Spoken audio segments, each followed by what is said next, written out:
Il était une fois un petit garçon nommé Milo, qui vivait au bord d'une forêt où le vent murmurait des secrets à ceux qui savaient écouter. Milo était curieux et plein d'imagination, mais il avait un petit défaut. Il voulait que tout arrive tout de suite.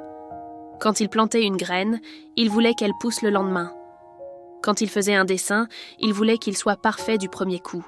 Un soir d'été, alors qu'il observait les lucioles danser, il entendit une voix douce venir du cœur de la forêt.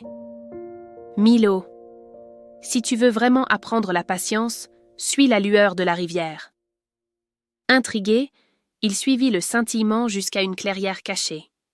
Là, il découvrit un petit panneau de bois sur lequel était écrit « Le jardin des souhaits. Ici, les fleurs écoutent les cœurs. » Au centre du jardin, il y avait un vieux coffre rempli de petites graines dorées.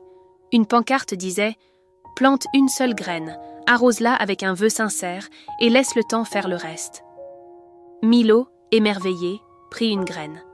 Il la posa dans la terre, la couvrit doucement, puis murmura « Je souhaite que mon ami Lila retrouve son sourire. » Il arrosa la graine, puis s'assit devant, les yeux pleins d'espoir. 1 minute passa. 2. 3. Mais rien ne se produisit. « Peut-être qu'il faut plus de graines, » pensa-t-il. Alors, sans attendre, il prit toutes les autres graines du coffre et les planta à la hâte. 100, 200. Le jardin entier fut recouvert de terre fraîche. Milo arrosa, arrosa.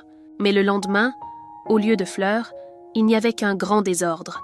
La terre craquelée, les racines emmêlées, les feuilles fanées. Le jardin semblait étouffé. Milo s'assit, découragé.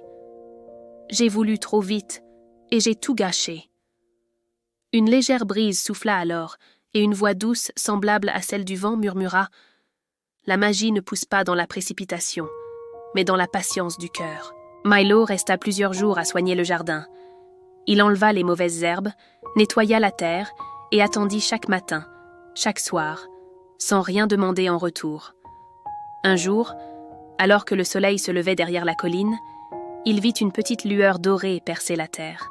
C'était une seule fleur, délicate et brillante comme une étoile. Elle se balançait doucement, comme si elle respirait. Milo s'approcha et entendit une voix légère. « Ton vœu était pour le sourire de ton ami. Le voici. » Et au même moment, dans le village, Lila éclata de rire pour la première fois depuis longtemps. Un rire clair, comme une chanson d'eau. Milo leva les yeux vers le ciel. Il comprit enfin que la patience, c'est ce qui donne de la force à la magie, et que les plus beaux vœux sont ceux qui ne demandent rien pour soi. Depuis ce jour, Milo retourne souvent dans le jardin des souhaits, non pas pour planter, mais pour remercier le temps d'avoir bien fait les choses.